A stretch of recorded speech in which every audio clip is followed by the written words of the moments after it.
spoke to earlier, to finish that thought, America had just said, like, burning the flag isn't illegal. Right. We can't put you in jail for burning the flag. What do we...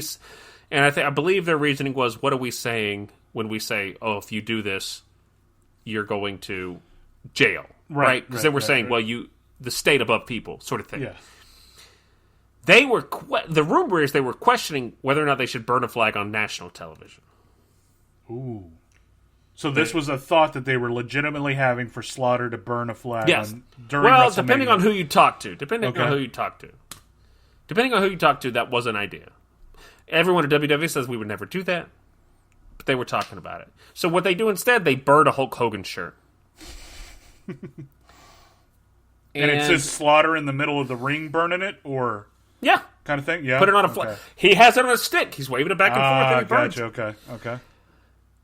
They had Bob Costas that was going to be on the show because Bob Costas loved wrestling. Bob Costas backed out because he's like, this is insane.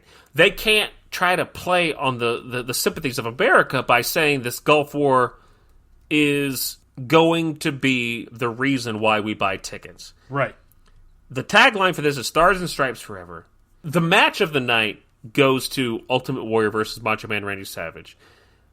My girlfriend, hey Lucy, asked me, because I like wrestling, she goes, what are 3 matches you would have me watch? So I chose 3 matches, and I got to watch them with her, and I got to talk about them. This was one of the matches I chose. Okay, nice. It was Warrior versus Macho Man. And as watching it again, still loved it. So Hogan wins. Eventually, Warrior leaves the company after SummerSlam. And they're left in this weird point where it's like steroids are coming back. Everyone's like, steroids. WWF uses steroids. Bad. Hogan wants to go make movies. Yeah. But Hogan also likes the money that he gets whenever he comes back. But because pressure from the press is so bad about steroids, they're like, we don't want someone who looks like they're on steroids. Enter Bret Hart. Oh, Bret the Hitman I didn't Hart. realize he was that old, man. Okay. He became champion, Intercontinental champion, 91 SummerSlam, the same one Warrior eventually gets fired for. So this is his breakout year. 91 is, yes. Yeah, and it's Ultimate Warrior's down year. Like, this is, he was so hot for 88, pretty much 88 to like 91, early 91. And then it all falls off. So for me, I remember watching this. I remember renting this video. I remember renting the video WrestleMania 6 the most from Blockbuster. And in fact, when they had it for sale in their resale bin, I bought WrestleMania 6. WrestleMania 7 I was never a fan of because it didn't have... Warrior wasn't in the last match was the big deal for me because I was a big Warrior fan. Hulk Hogan went on in the last match and eventually wins the championship because Sergeant Slaughter cheated out of Ultimate Warrior, and so they could put it back on Hulk Hogan. So that's WrestleMania 7. That's fun, man. Like I guess it's like me watching, UT versus USC, like one of the greatest, if not the greatest, national championships ever played. But it's just like I can't imagine rewatching, a WrestleMania. Like, so I can imagine, we've watched WrestleManias together with friends and stuff like that, and I have fun because I'm with friends and we're having a good time.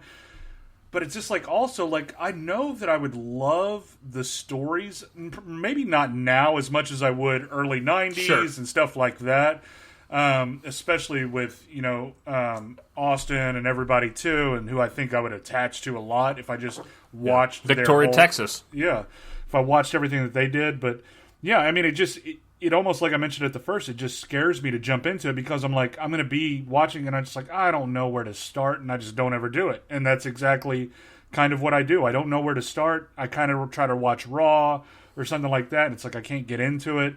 But it's like I should just go back to my childhood and watch it then because that's where the best stuff was, really. It was so fun, and I didn't order this off pay-per-view. Probably one of the only pay-per-views I ordered was like 93 Survivor Series, I think. Yeah. Our family didn't have that kind of money to throw around. But that's where we're at. Gulf War is going on. You got Showdown in Little Tokyo certainly released in 91. Did you look up what other movies were released with this? I did. You have Career Opportunities with Jennifer Connelly in the in the month of March, where they get locked in a Target, which I had never heard of until I watched that movie. Exactly. Yeah, he has the. I never even knew about it. And I watched. I mean, I knew I'd heard of it, or I knew I'd seen a trailer of it, but I had to watch the trailer again. And I'm sitting there watching him with this Target jacket, and I'm like, "Is that Target?" And then, of course, like, yeah, it's like, "Oh my god, I didn't realize it was around that long ago." And then we have. So I'll save the last two, which you know that I'm going to get to the last two. Yeah. But also, I mean, I could say the last three, because the next one I would mention, If Looks Could Kill. Oh, come on. Oh, Richard Grieco. Come on, man. Oh, I watched this movie. There was a time I was pretty sure I could quote this movie. I think so, too. Yeah, I think, like, if you're growing up in our time, that this is one of our kind of, like, cool to have watched at movies when you were a kid kind of thing. Yeah. It was on so much. Yeah. And it's like, Mariska, these shoes can walk down walls. Yeah. It's basically James Bond Jr. It's the idea of this kid named Michael Corbin, who also happens to be the name of a super spy, and he resembles him. Yeah. And just a high school kid. Oh, it's such a great movie. And this is Richard Grieco when people are like, holy shit. This is what this guy is it. Like he's hotter than John Stamos in this movie. Sorry, John. I know you listen to this show. But Richard Grieco in If Looks Could Kill is one of the like smoothest, hottest dudes in an action movie. Oh yeah. And he is what Stamos became, because Stamos is a lot better actor, but he was so good in this movie. I love this movie. Yeah, it's a fun movie, man. And then our last two that I'll get to, we'll say the best. Well, I mean, they're both about the same, I would say, because it's part 4. But let's go to Ninja Turtles 2, Secret of the Ooze. My God. Getting released. I mean, I know, I remember going and seeing that opening weekend, too. I saw Ninja Turtles with my dad in the theaters in Montgomery, Alabama. Ninja Turtles 2, I saw, pretty sure with my friend Ollie, and I mean, there was nothing cooler than Vanilla Ice rapping on Ninja Turtles to me. That was like, I don't know how my head didn't explode during that time. Everything was so cool You're right. during that time. There's nothing more 90s than the Ninja Turtles dancing with Vanilla Ice on stage, because they eventually went on to do a tour. Right, yeah. It was just like, I remember watching that and thinking, I'll never be this cool. I'll never be as cool as a talking turtle or a white rapper on stage. And it was just like, there's nothing to fight for. There's nothing to do. There's nothing I can give up right now. Yeah. Man, it was such a good year. And then the final one, what are you talking about? American Ninja 4. Now, I don't know. I don't think I've ever talked to you about, like, and I know that we're going to get into American Ninja at some point, but the entire of course series. we are. But like, what did you think about 4? Do you remember seeing it, like, when you first saw it? I don't remember seeing 4. I know I've rented 4, positive, because I once rented every American Ninja they had at the video store, because they had a 6 rental limit. And I remember renting, and I rent, all of them weren't mine, like my mother was renting stuff too, but I certainly remember renting, I don't know if it was American Ninja 1 through 4, but Michael Dudikoff was my shit for a while. Oh, yeah.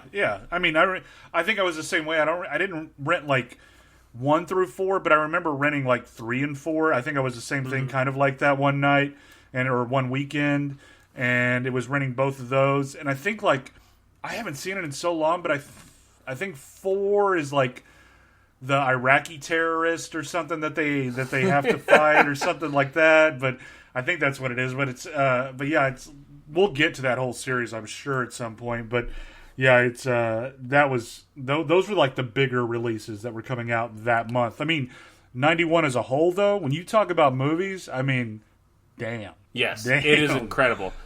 91 is. Whew. I don't know if I was ever renting more movies than 91. Yeah. It was big, man. It was a great year. And this movie gets its... I mean, it gets a theater release, and it doesn't do terribly. No, it didn't. Released in, over, I think, like 1,200 theaters, something like that.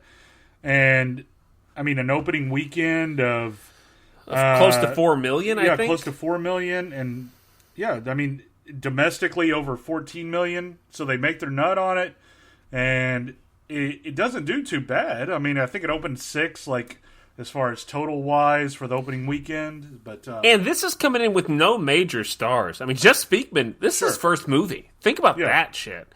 He is coming in out of nowhere. Yeah. You know? And so it's not like you're like, oh, Van Damme's going to bring at least 2 million people to see this movie, or whatever you're going to say. Right. You're like, here's a movie, here's a guy that we have to convince America in these months coming up that Ken Po and this guy are really badass, and we want to see this movie. Yeah. And so they kind of did that. I mean, it made more. I don't know how much publicity was, but I imagine that's in the overall budget. So it's like, you got your $4 million off of it. Go and do it. Give me more. Give me another Perfect Weapon, Paramount. Oh, right? Why? Not even straight to video or anything. I mean, I'm sure Speakman would have been happy to do that, man. And it's just, but no, like I think it did fine for what it did, and it's. I gotta say though, like, you know, at the end of the day, I gotta say that I don't know who's with me on this, but I think this is. I know that this is one of those movies I enjoyed more now, and where I'm at now, than when I was a kid. You're absolutely correct. I watched this movie with my family and my girlfriend. My little sister, my father, and my girlfriend, and we had a great time. We laughed, and there's some stuff that is cheesy, and I am great with that. Yeah. That is part of the charm of these straight-to-video, or even just 90s action movies. There's this certain level of humor that does, like, for seriousness, that doesn't age well, but man, we had a great time watching it, and then after the movie was done, we were just sort of all sitting around chatting, and everyone's like, that was a really fun movie. I was like, yeah, it really leaves nothing to, like...